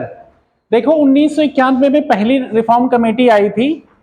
1991 के आसपास एलपीजी हमने पढ़ाया ही था, उस समय फाइनेंशियल सेक्टर रिफॉर्म की बात की थी ना, हमने किया था ना सैफ, किया था ना, क्या किया था? नरसिम्हन कमेटी पहली जब आई थी 1991 में आई थी। नरसिम्हन कमेटी पहली 1991 में, इन्होंने रिकमेंड किया, क्या क्या रिकमेंडेशन करेगी? सीआरआर और एसएलआर को कम करने के लिए कहा, इसमें एफडीआई बढ़ाने को कहा, foreign direct investment, private sector, public sector और फॉरेन सेक्टर के बैंकों को लेवल प्लेइंग फील्ड दी जाए, ठीक है, लोन बांटे जाएं, क्रेडिट अवेलेबल कराए जाएं, ठीक है, और क्या किया जाएगा? और बताओ क्या कंट्रोल? रेगुलेशन, आरबीआई का एज ए फैसिलिटेटर रोल करने की बात की गई। बताया तो यार, वही तो बताया, public sector private sector loan. और कौन सा रिफॉर्म किया जाएगा? एसआरआर सीआरआर इन सबकी दर कम की गई ना।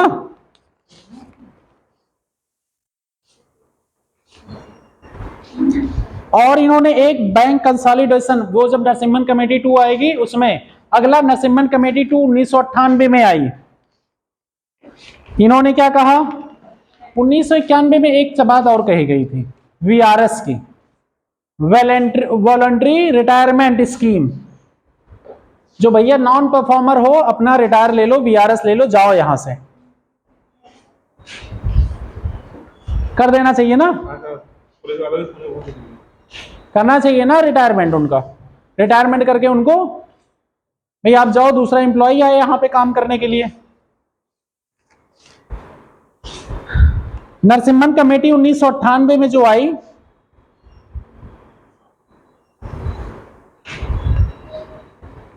सॉरी, नरसिम्हन कमेटी 1991 में 2 पॉइंट और हैं। एक तो कही गई बैंकों का इंटरनल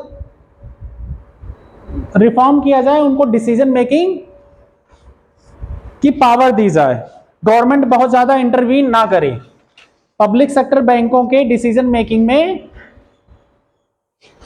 अरे यार,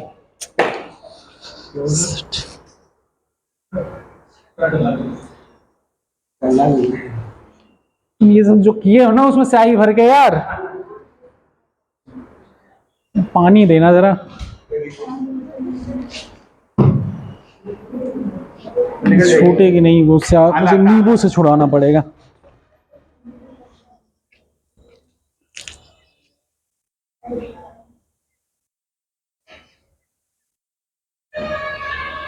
नींबू रख ली है। अरे वो जाम हो गई पूरी। ला दूं नींबू? शर्ट खराब कर दिए यार तुम। नींबू आता ना हो गया। ये कैसे छूटेगी, किसी को पता है? हैं? किससे? ये पेट्रोल से छूट जाए। नहीं पेट्रोल इसमें नहीं सर, पेट्रोल डालने वाली पेट्रोल लगा के धूप में रखना, छूट जाए। चलो ट्राई मारेंगे।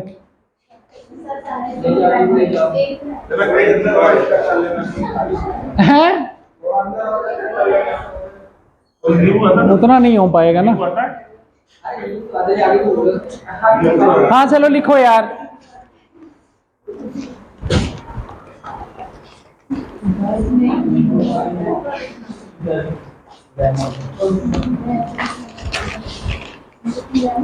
इंटरनल ऑटोनॉमी की बात की गई और ऑपरेशनल फ्लेक्सिबिलिटी की बात की गई नरसिम्हन 1 में।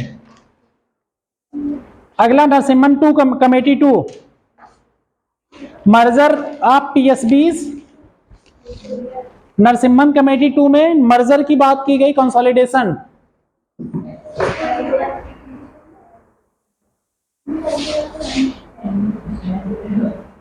क्या नहीं सुना है?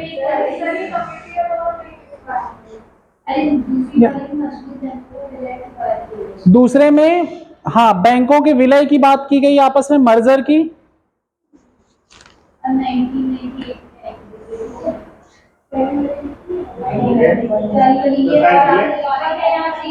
यार इतनी बार वहीं खड़े होके बोल रहे थे, तुम लोग आपस में बातें कर रहे थे।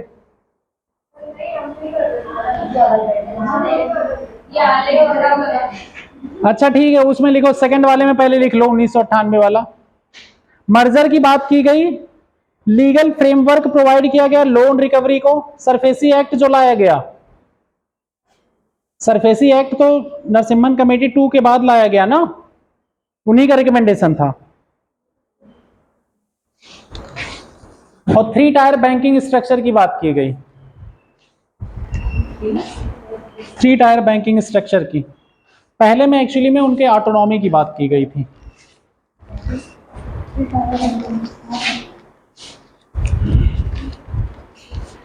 अब अगला पॉइंट लिखोगे, इंद्रधनुष रिफॉर्म। इंद्रधनुष रिफॉर्म,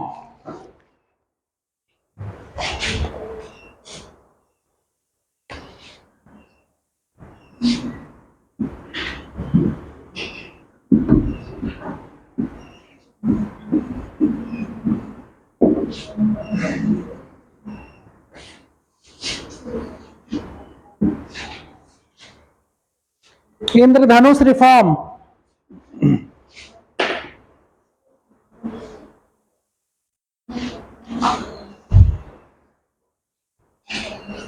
इंद्रधनुष के 7 कलर, तो 7 तरह के रिफॉर्म होंगे इसमें।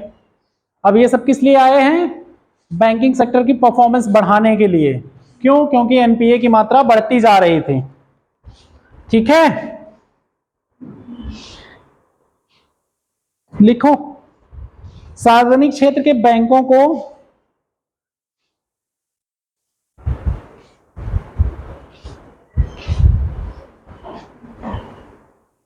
फायदा पहुंचाने के लिए यह स्कीम लाई गई थी। सार्वजनिक क्षेत्र के, पब्लिक सेक्टर बैंकों के लिए। ठीक है, ये बैंकिंग क्षेत्र में सुधारों पर समिति बनी थी, पीजे नायक समिति, पीजे नायक 2014 में, उनके रिकमेंडेशन पे ये आया है इंद्रधनुष रिफॉर्म, इंद्रधनुष योजना।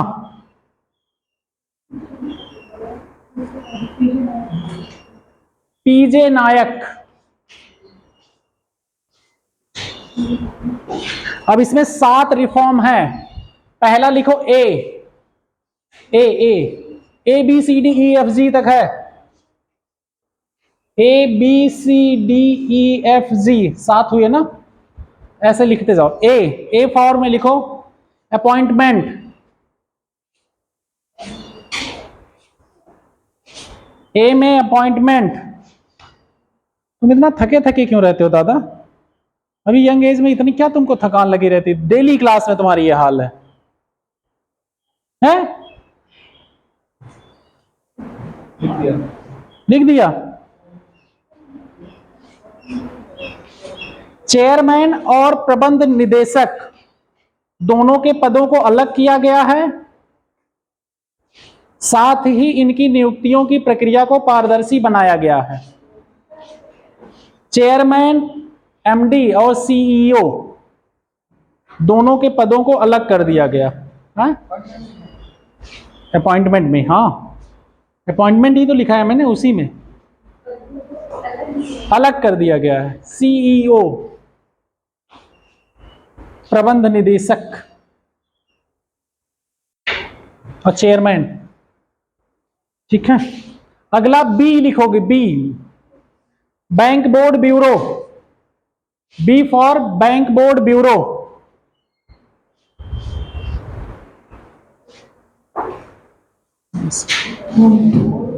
Bank board bureau. Shukla ji इसमें झाड़ू कहीं नहीं लगवा रहे हैं यार, कितना गंदा पड़ा रूम देखिए, बच्चे रोज शिकायत कर रहे हैं। आप पहले पढ़ा चुके, आपको नहीं पता है कोऑर्डिनेटर कौन है? आपको नहीं पता? आप आ रहे हैं तो इतना गुस्सा क्यों हो अरे रहा है? हम गुस्सा नहीं हो रहे हैं, आपको पता है कोऑर्डिनेटर कौन? आकाश है ना? कोऑर्डिनेटर सपोर्टिव नहीं है, हमने राकेश जी से बात कही है, हमने क्या कम से कम कमरे सफाई करवा दिया करो कम से कम। और जब मैं कल आया था हाँ परसों, तभी मैंने उनसे कहा था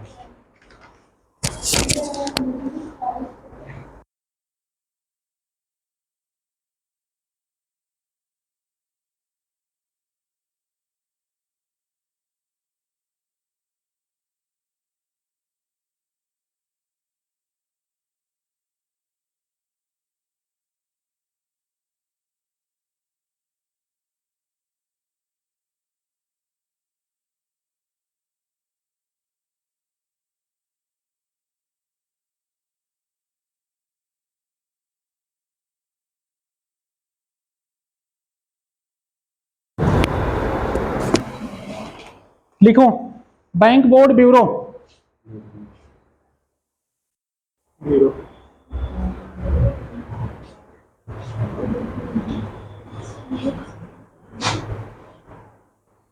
बैंक बोर्ड ब्यूरो एक्चुअली में यह पेशेवर और अधिकारियों की एक संस्था होगी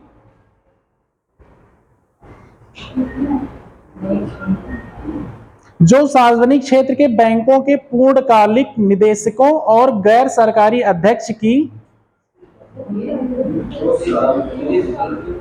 देखो एक्चुअली में बैंक बोर्ड ब्यूरो एक संस्था होगी जो एमडी और वो जो प्रबंधक और प्रबंध निदेशक की नियुक्ति के लिए बनाई गई है। ठीक है, वही है, लिखो। और किसके लिए? पब्लिक सेक्टर बैंक के लिए, प्राइवेट सेक्टर बैंक नहीं, पब्लिक सेक्टर बैंक के लिए, सार्वजनिक क्षेत्र के बैंकों के लिए।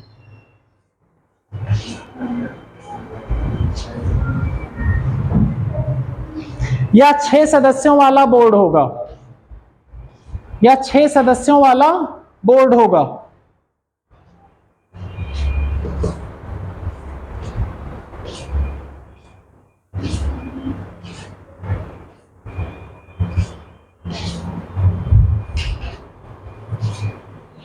अगला पॉइंट सी कैपिटलाइजेशन, कैपिटलाइजेशन पूंजीकरण।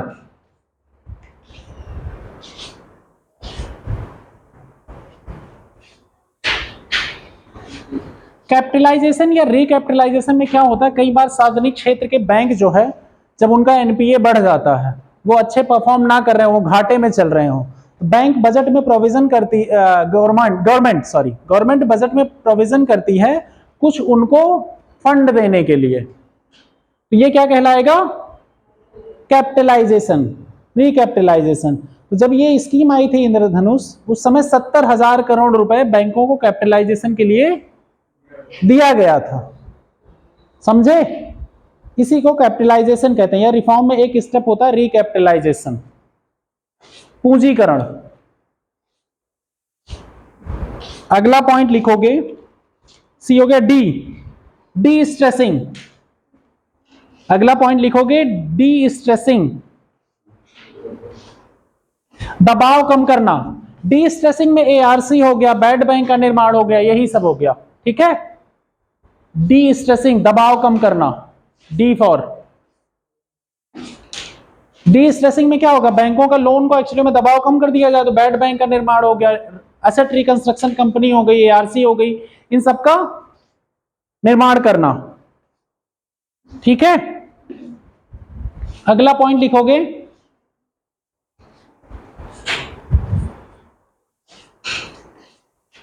ई एम्पावरमेंट, सशक्तिकरण,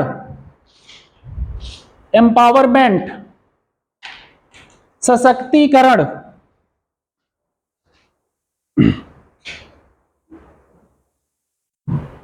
एम्पावरमेंट में नरसिम्हन कमेटी फर्स्ट में क्या कहा गया था? बैंकों को डिसीजन मेकिंग में फ्रीडम दिया जाए ना, सरकारी हस्तक्षेप कम किया जाए, यही सशक्तिकरण हो गया इसका। बैंकों को डिसीजन मेकिंग में फ्रीडम दी जाए, सरकारी हस्तक्षेप को कम किया जाए। अगला पॉइंट होगा एफ,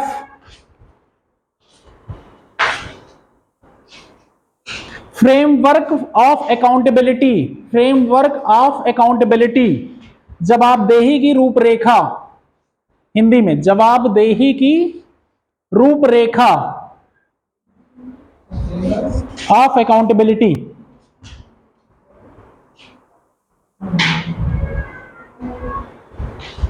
जब इनको डिसीजन मेकिंग की पावर दी जाएगी, डिसीजन मेकिंग फ्री छोड़ा जाएगा, तो जो डिसीजन लेंगे उसके प्रति रिस्पॉन्सिबल कौन होगा? कौन होगा? जो डिसीजन लेगा ना।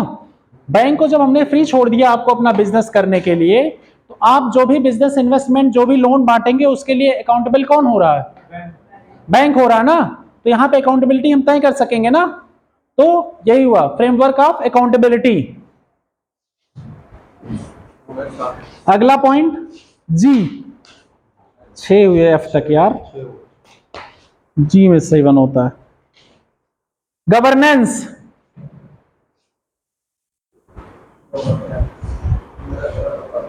अधिशासन सुधार,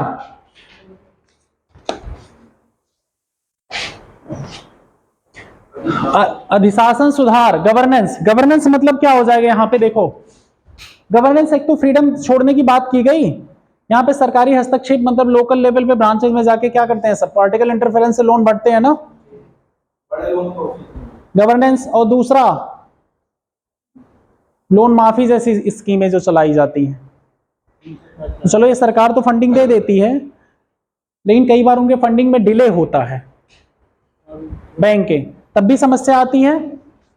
तो गवर्नेंस सिस्टम में ये करना है कि पॉलिटिकल इंटरफेरेंस, गूंस, इन सब की चीजों के इंटरफेरेंस कम करना बैंकिंग ब्रांचेस पे, करना ही नहीं, जीरो कर देना है। तो गवर्नेंस, इनका एडमिनिस्ट्रेशन ट्रांसपेरेंस होना चाहिए, कॉर्पोरेट गवर्नेंस का फॉलो होना चाहिए, पब्लिक फेवरेबल स्कीमें लागू होनी चाहिए और बैंक फेवरेबल स्कीमें अपने हिसाब से। फ्रीडम होकर जब कोई बिजनेस करेगा तो वो अपने फायदे नुकसान दोनों के लिए देख सकेगा ना। इससे क्या हो गया, गवर्नेंस में सुधार। गवर्नेंस में सुधार में क्या क्या होगा, ट्रांसपेरेंसी होनी चाहिए, फ्लेक्सिबिलिटी है, अकाउंटेबिलिटी है, इंटीग्रिटी है, ये सब रूल्स जब लागू होंगे तो वो गवर्नेंस अच्छा होगा ना। अब ये हो गया इंद्रधनुष रिफॉर्म। अगला एक टॉपिक है कोर बैंकिंग। कोर बैंकिंग है डिजिटलाइज इंटरकनेक्टेड बैंकिंग को कोर बैंकिंग कहते हैं, जहां हम कहीं भी ब्रांचेस से देश विदेश कहीं भी पैसे ट्रांसफर कर सकते हैं और निकाल सकते हैं।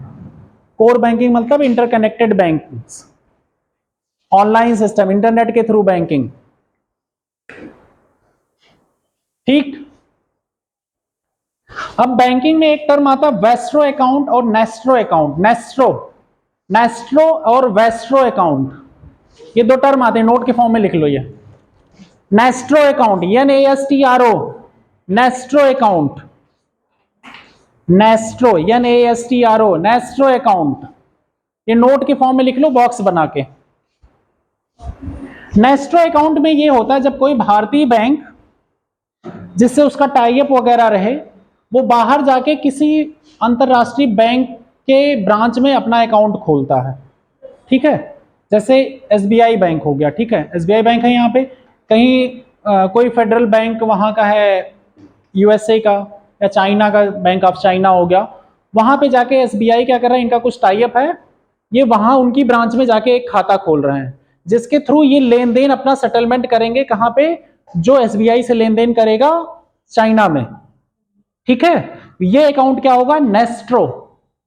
और सेम इसी का रिवर्स, जब कोई अंतरराष्ट्रीय बैंक इंडियन बैंक में, इंडियन बैंक की ब्रांच में, जिसका उसका कुछ लिंकअप होगा, जो इंडियन बैंक अंतरराष्ट्रीय बैंक है एक तरह से, कोई इंडियन बैंक, और उसमें आके एक अकाउंट खोलता है। कौन सा bank, bank of China example के लिए, यहां पे, हाँ कोई भी फॉरेन बैंक यहां आके खोलता है खाता, वो क्या अकाउंट होगा, वेस्ट्रो अकाउंट।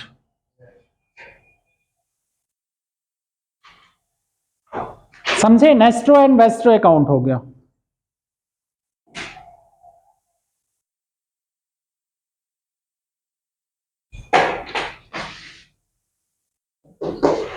अब इसमें एक कोड बच रहा, IBC, insolvency and bankruptcy code 2016, ये बच रहा है। इसका सिंपल सा मतलब हम इसे जनरल समझा देते हैं, जनरली एग्जाम में कम पूछा जाता है या जनरल पूछा जाता है ऐसे। इसमें क्या है कि एक्चुअली में ये कोड भी, जैसे आपके लोन बढ़ गए तो उसको रिस्ट्रक्चरिंग करने के लिए क्या क्या प्रोसीजर अपनाए जाएंगे, 90 दिन दिया जाएगा, 60 दिन दिया जाएगा, इस तरह के कोड के ये फॉर्मूले रूल्स इसमें लिखे हैं। तो वो कोड किस पे लागू होगा, जो दिवालिया हो गए उन पे लागू नहीं होगा, जो इस लोन परफॉर्म कर सकें उन पे ही ये लोन, ये IBC कोड 2016 लागू किया जाएगा। और इस पे ही DRT, डेब्ट रिकवरी ट्रिब्यूनल भी काम करेगा, और ADRT है उसके ऊपर, वो भी काम करेगा इसमें बड़े बिजनेसमैन। और इसमें कई बार क्या है कि कुछ स्पेशलाइज लोगों को भी यूज किया जाता है, जिससे एक दूसरे से सहमति बना सके, जो लोन देता, लोन देने वाला और लोन लेने वाले के बीच में कैसे चीजें, वो इसमें स्पेशलाइज लोगों को यूज करके लोन को परफॉर्मिंग बनाया जाता है कोड में। और इसमें रूल्स लिखे हैं, 60 दिन, 80 दिन, 180 दिन तक, ये देख के उसमें नोटिस पीरियड में उसको रिस्ट्रक्चर करना है कि नहीं, इस तरह के रूल्स उसमें दिए हुए हैं। ये IBC 2016 है। और बाकी बैंकिंग में अब मेजर टर्म कोई बहुत ज्यादा बचा नहीं है, NPA के सारी चीजें हो गई। हाँ, 3 अकाउंट बचे हैं, 3 तरह के अकाउंट हैं, और वो अकाउंट के नाम लिख लो फटाफट।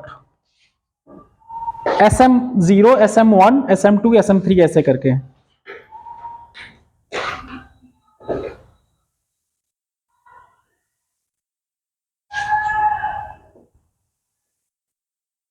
इसको कहते हैं विशेष उल्लेख खाता, SMA को क्या कहते हैं? विशेष उल्लेख खाता। SMA का फुल फॉर्म होता है SMA, विशेष उल्लेख खाता।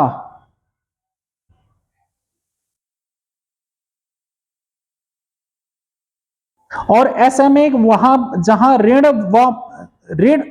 SMA खाता क्या होगा? वो खाता होगा जहां से जैसे जो ऋण लिया गया उसका ना तो मूलधन आ रहा है ना उस पे जो प्रीमियम दिया बताया गया था वो आ रहा है, तो उसे क्या कहा जाएगा? SMA कह दिया जाएगा, मानक खाता बना दिया जाएगा SMA। भुगतान समय पर किया जाता मानक खाता हो गया। जहां पे तनाव के संकेत आए, ऋण जब ऋण मूलधन या ब्याज इसकी देय तिथि से 0 से 30 दिनों तक ना चुकाया गया हो, तो ये SMA 0 कहलाएगा। जब 0 से 30 दिन होगा SMA 0 होगा। जब यही 31 से 60 दिन होगा तो SMA 1 होगा। जब 60 से 90 होगा, 61 से 90, SMA 2 हो जाएगा।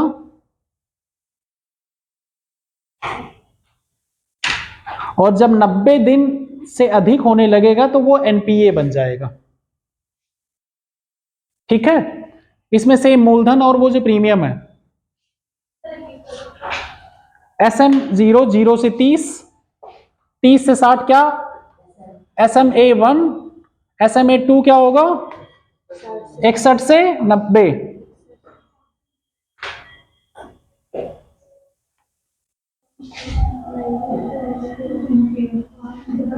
अब एक दो टर्म बचे हैं एक्चुअली में, जैसे शैडो बैंकिंग है। हाँ बताओ। कंपनी अगर ज्यादा लोन होती है वो उससे पता चलता है कि सुबह बाकी ना तो वो अपने आप को दिवालिया घोषित करता है ना, तो वो IBC को खुद ही करता है अपने आप को कि मैं जिसको दे पाऊंगा, मैं उसको कोड घोषित करता है दिवालिया, वो खुद को नहीं घोषित करता, और कोड डिसाइड करता है। यस, दिवालिया कोड डिसाइड करता है। सर हम सब अप्रूवल लेके दिवाली घोषित कर लिए अपने आप को। तुम थोड़ी घोषित करोगे, वो कोड डिसाइड करेगी। कोड तय करती है। उसमें कई तरह के लोग होते हैं, जैसे आप लोन पे कर सकते हो तब भी नहीं लोन पे कर रहे हो तो आपके ऊपर कानून लागू होगा। आप जबरदस्ती अपने आप को दिवालिया घोषित कर रहे हो, दूसरी प्रॉपर्टी आपकी जब्त कर ली जाएगी। नाम किसी और के नाम से प्रॉपर्टी है इसके सर, दिवाली घोषित कर लें सर।